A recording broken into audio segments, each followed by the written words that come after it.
Crafty Journaler, welcome to the Crafty Journaler. My name is Sarah and this is my channel where I do a lot of fun crafts for junk journaling. So if that's something that you're interested in, go ahead and subscribe to my channel, turn on your notification bell, and let a friend know that we're here. That way we could grow this channel together. In this video, I'm going to be sharing a way that you can make quilt paper. Or what I'm calling quilt paper. It's more like Frankenstein paper, to be honest, but I actually got this off of watching a movie on Netflix. It's a small 33-minute long movie. I am not going to mention the movie because I don't know how controversial it is or anything like that, and I don't want to kind of ruffle anybody's feathers or anything, but I did watch that movie, and then I got inspiration off of it, and I was like, you know what, I want to make something like that with the paper so that I could use in the journals. And I came up with this, which is not a perfect quilt. As you can see, it doesn't really lay flat, which means something is off in the measurements of it or whatever, but I still think it looks really cool.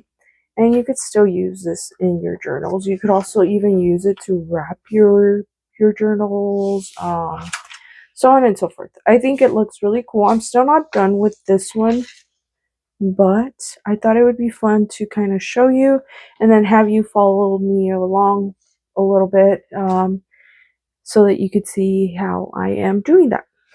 And this is the other version that I'm doing, which is actually a little bit better. This is more Frankenstein paper, so you just overlap a little bit of the paper, sew it down, and then what I've been doing is I do 4 little squares, and then 4 little squares, a chain of 4 little squares, and then I'm sewing all the squares together, ending up with this right here. So let me tell you how I started it. So I am trying to work through some of these book paper and just paper that I have at hand. I'm trying not to purchase anything right now for various reasons. So I am trying to make a lot of the pattern paper myself at home and stuff like that. So I first started by coloring different lines and patterns to different paper, mainly book paper, to use in my quilted paper. So I didn't really overthink anything. I kind of just did some geometric stuff. I did some doodles. I did some squiggly lines, little blotches, hearts, checkered style stuff, just little doodles, little scribbles and whatnot,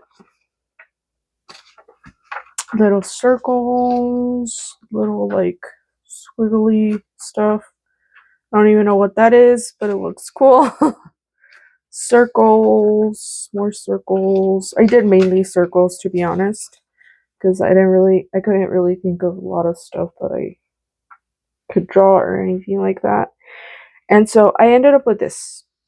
Once I got these, I then cut out some book paper just without the doodles, and I did some of them vertical and then I'm some horizontal, so that when I sew them they're not like too uniform and stuff like that. Then I also did some scrap paper that I have from old Sudoku.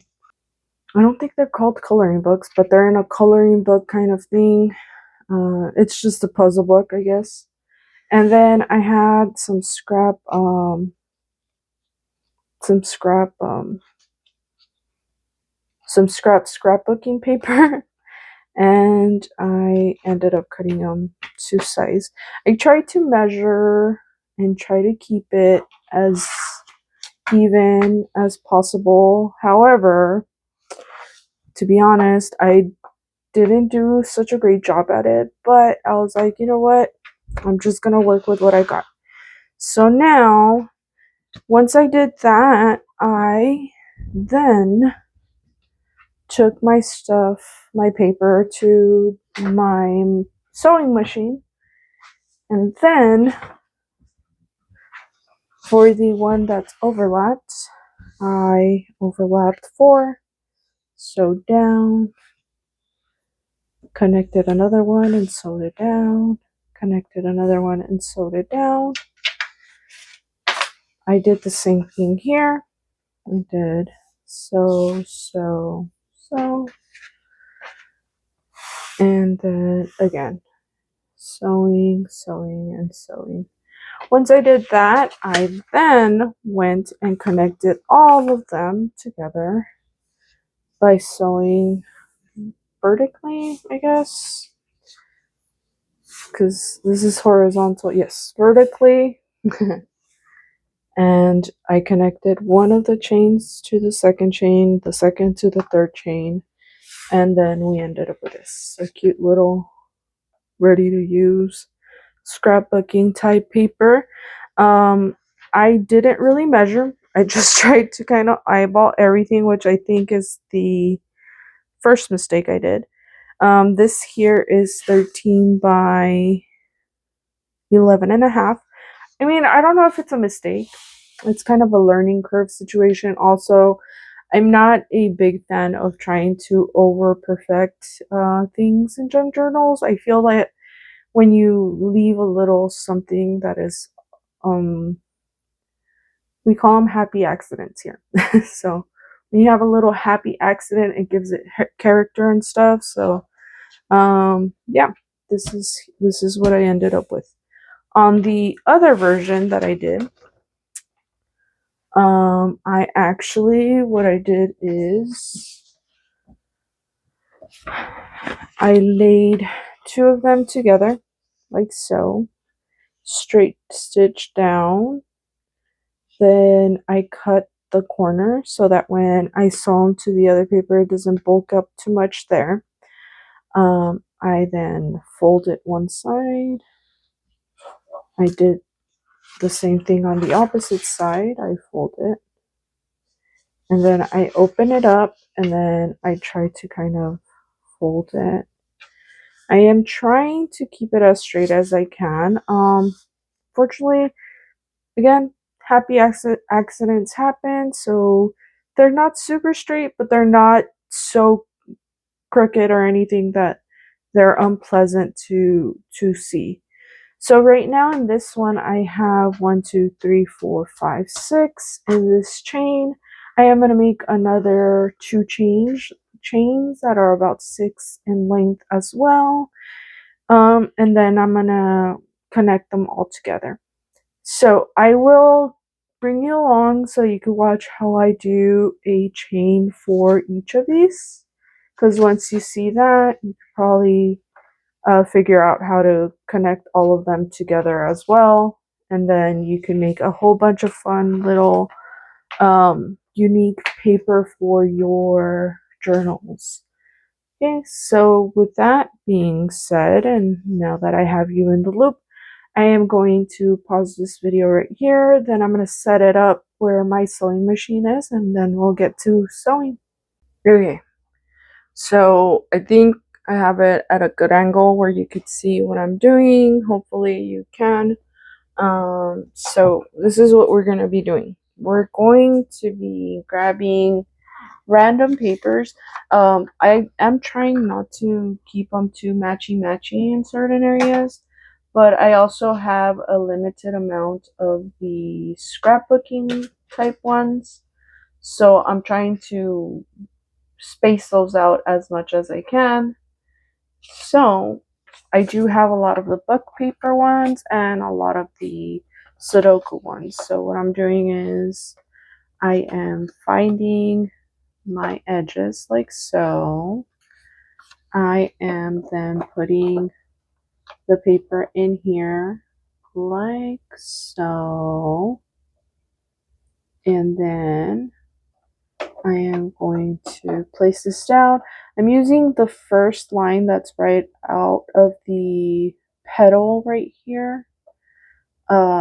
as my guide for all the stitching I'm doing. So with that being said, let's go ahead and do that.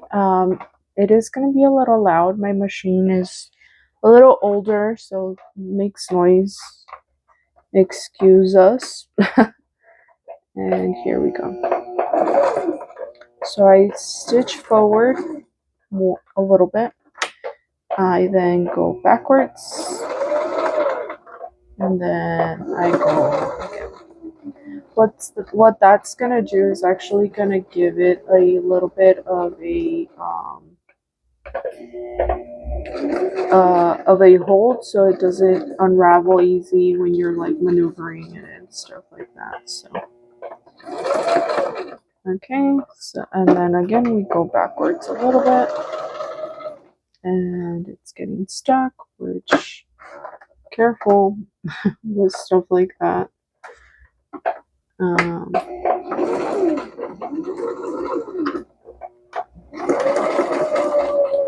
Okay, so now that we have that, we lift up the petal. I kind of do this back and forth motion there. I then am going to cut off the excess thread here, cut off the excess thread right here. I set these threads off to the side and try to use them in embellishments, so I wouldn't throw them away. Once you have that, what you're going to do is you're going to cut your corner like so, cut this corner like so, and then you're gonna flatten this out. Let's see if I could move you'll be able to see right here. I think you'll be able to see right here. Okay, so we're gonna push this to one side. We're gonna lay it down. We're gonna turn it around, and we're gonna do the same thing.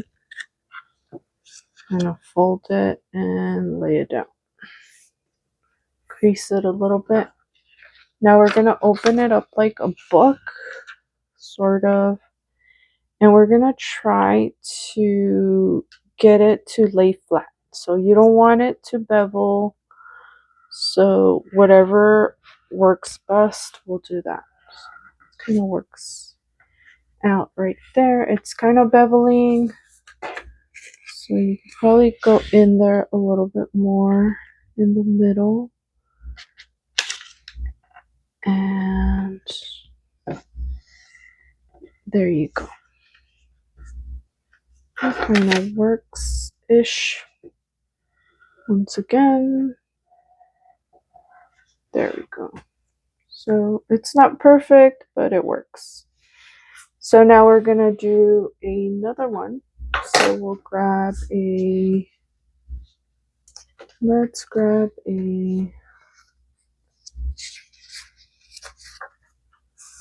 this one. And then what we're gonna do is we're going to lay it with like so.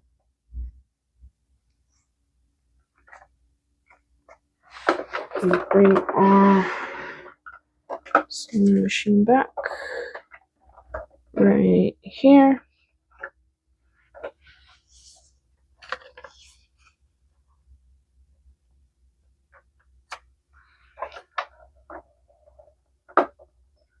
Put it right under using our guideline there. And we're gonna sew.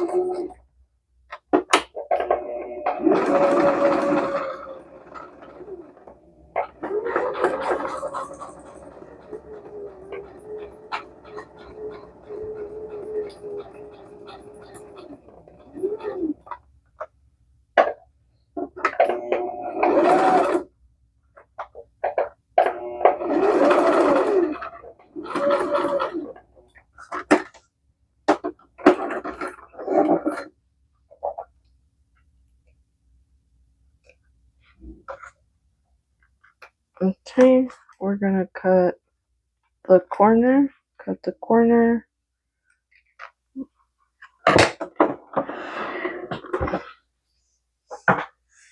We're going to fold the paper over like so. Going to do the same thing on the opposite side. And then we're going to open it up like a book. And again, we're just going to try to keep it nice and neat. Okay, and here we go. Now we have 3 squares. So what I'm going to do is I'm going to kind of do the rest of the chain off camera. Then I'll bring you guys back to connect the both long pieces together. That way we could work quicker together. Okay, so we're back. And I have all the 3 pieces of the quilt paper here that we're making. So now what we're going to do is we're going to match up face to face. So like the front to the front, we're going to meet them like so. And now we're going to sew down one of the sides. It doesn't matter what side you want, as long as you like the look, pretty much. So for this one, I am going to go like this. Maybe I'm going to use a different one. So let me put this one. Okay. I'll do this one with this one. So we're going to meet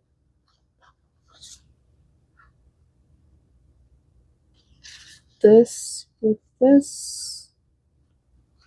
And then we're going to sew it right down the side. And it's going to be kind of the same concept as the other one. What I do kind of try to do though is that at least the middle one lines up with the other one. So like these 2 middle ones line up with each other.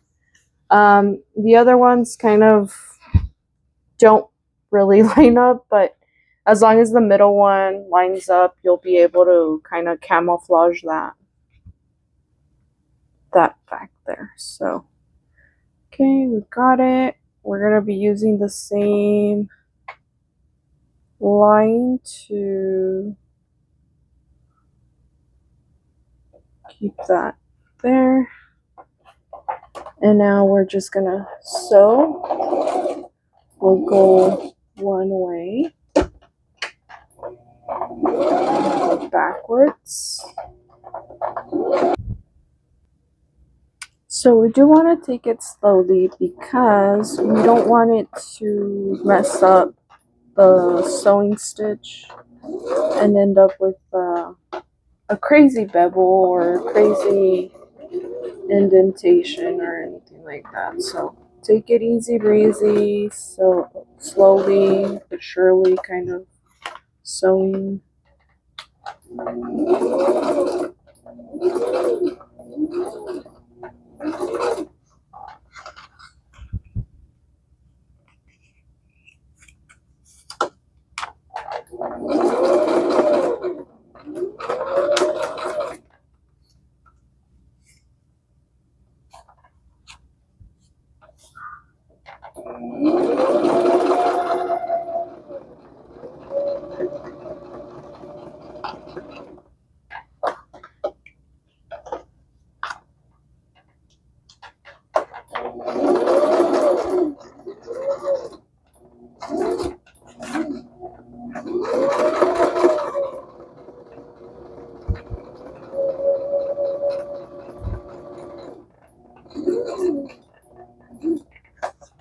And then backwards at the end.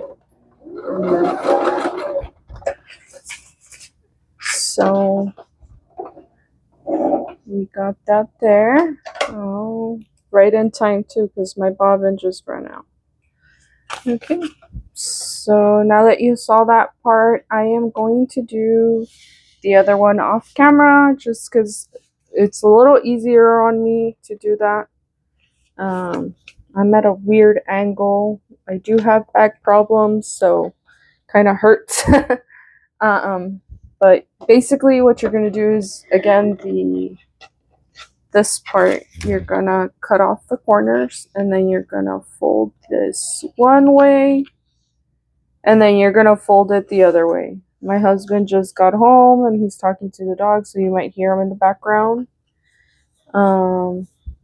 Apologize. Although, I mean, it's so cute that he, as soon as walks into the door, he talks to the dogs. But yeah, so we're gonna fold one way, like so. And some of these are gonna tear because it's paper, it's vintage paper, so it's gonna be brittle.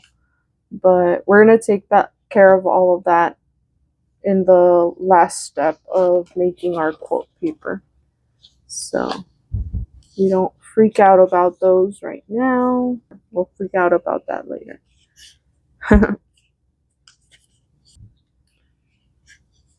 And so now we have this as flat as we can.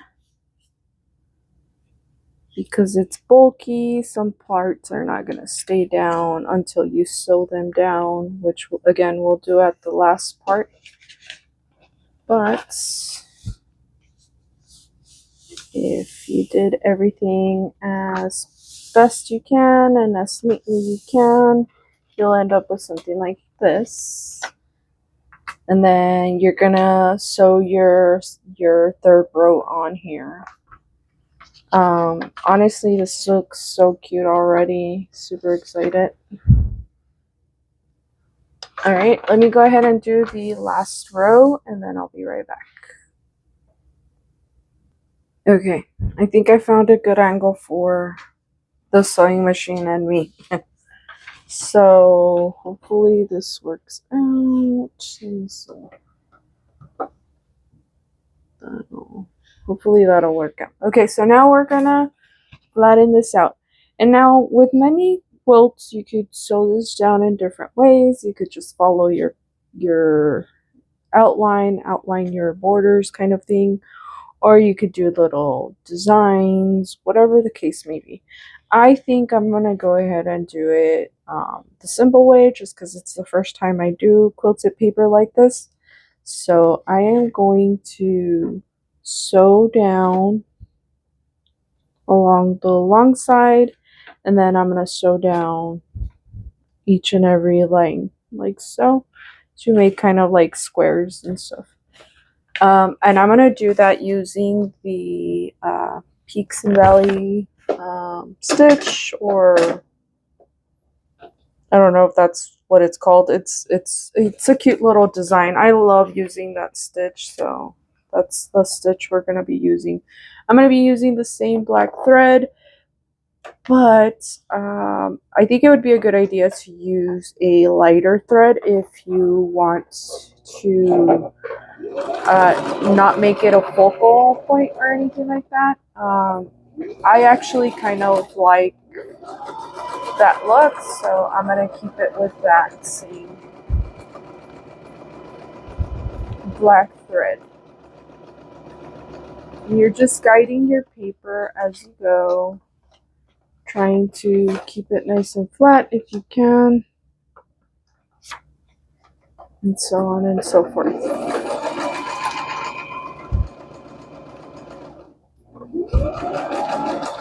I have noticed in sewing stuff in general, the slower you go, the better things come out. I know sometimes it's very tempting to just like go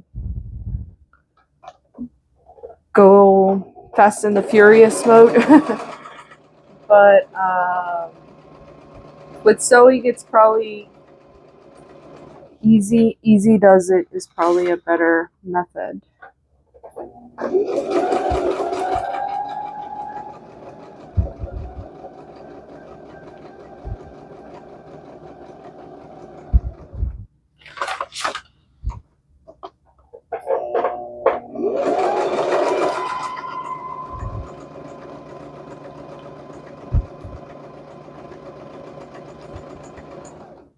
Okay. So we're gonna back and forth. And then we're gonna cut off this thread here. So chop. And then we're gonna do the same thing on this side. Chop. And like I said, this is paper that is vintage, so things like this may happen. I wouldn't worry about it too much because again, I feel that things like that, they're happy accidents. It gives it a character kind of thing, so don't worry too much about it. And now we're gonna do the same thing on the opposite side. I'm gonna try to keep it as centered as possible.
Okay, and then we're going to do the same thing, back and forth.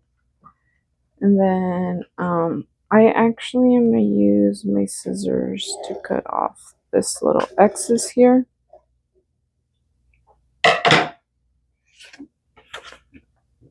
And I'm going to do the same thing on this side. So kind of just make it look even by cutting that extra line there.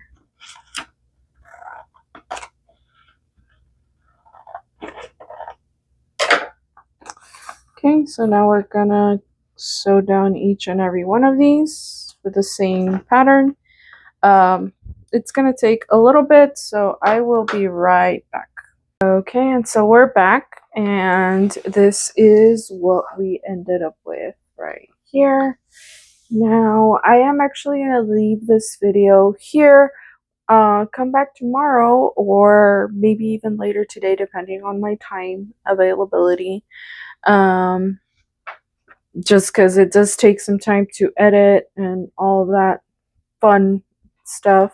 But if I can, I will try to put up the same video today of the second part of doing this version of the quilted paper here. If you like this type of content, don't forget to like, subscribe, make sure to turn on your notification bell, interact with this video or maybe even another video in my channel. The more you do that, the more the algorithm on YouTube will recommend my channel, and therefore it will help my channel grow. If you haven't heard this before, know that your voice has power and you are important. I would also like to leave you with a little food for thought. You could lead people to water, but you can't make them drink it. So you drink your water and stay hydrated. With that being said, I hope you guys have a great day. We'll see you guys next time. Okay, that's a wrap. Okay, bye.